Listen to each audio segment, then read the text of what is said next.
So I put some ceiling joists up here, kind of like a scaffolding, to give me the ability to work while I'm up there and create the roof rafters without feeling like I'm balancing on a ladder. So I can possibly even use these later on for storage if I decide to, or take them down. But for now, I can be up in the air and walk around nice and safe.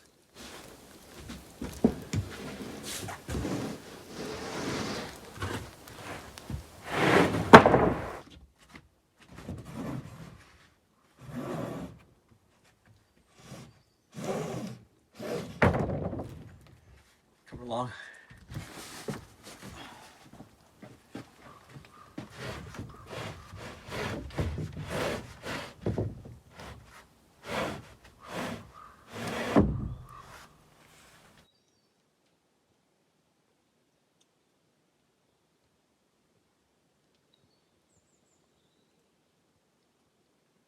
So yesterday we had a decent snowfall. This is only the beginning of what's to come. I know it's going to get pretty nasty this year, but I'm prepared for it.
So I'm up on the roof, and these are what I've created for my ridge beam supports.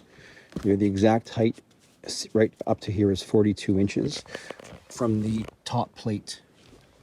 And then there is a support bracket that goes along the side and down past the roof by just a little bit down to the where the front door would be, basically down here, just resting on the header and screwed in. So this is nice and solid, and the beam will go across, and then it will attach in the center. And this other one on the other end is the exact same one, right in the center. I probably, what I'll do is I'll assemble the ridge beam up here, and I'll use a piece of not that's 2x4, but of 6x like this, just temporarily. Then I'm going to get the double roof trusses off, and then I'll be able to take that piece off. That's how I'm going to do it. That's how I'm thinking I'm going to do it. I don't think I'm going to create some sort of a bracket in the center, although I could do that, I suppose. It's a beautiful day today. It's going to get up to like the teens, and the next 5 days are going to be all like warm weather, warmer, like, 10 degrees and sunny, 14 degrees and sunny, 8 degrees and sunny, which is perfect weather for me. So you're going to see a roof go up pretty soon.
So I've got the entire ridge beam up, and I'm using these 2x4s, this post that I created by sandwiching together, and then it has a gap in the center to allow this to slide right through, which keeps this at exactly 42 inches from the top plate. That'll be 0, 16, 32, and so forth. Here is where the double rafter will be in its location at 83 1/4. The reason why it's going to be 83 1/4 right there is because of where these two pieces are going to meet. So I'll have one right here on this side and on this side, and I will clamp them and screw them together. That will be my double rafter that will hold these two beams in place while I'm putting the rest of them up. I'll do the same thing on the other side so the rafters can meet. Thanks for joining me on this incredible and frequently unknown journey as I build the cabin of my dreams on my very own private and secluded 40 acres in the beautiful northern Canadian wilderness. As always, if you enjoy this content, please hit the like button and consider subscribing so that you can be notified when any new videos are released. Until then, the future is unknown, and I'll see you there.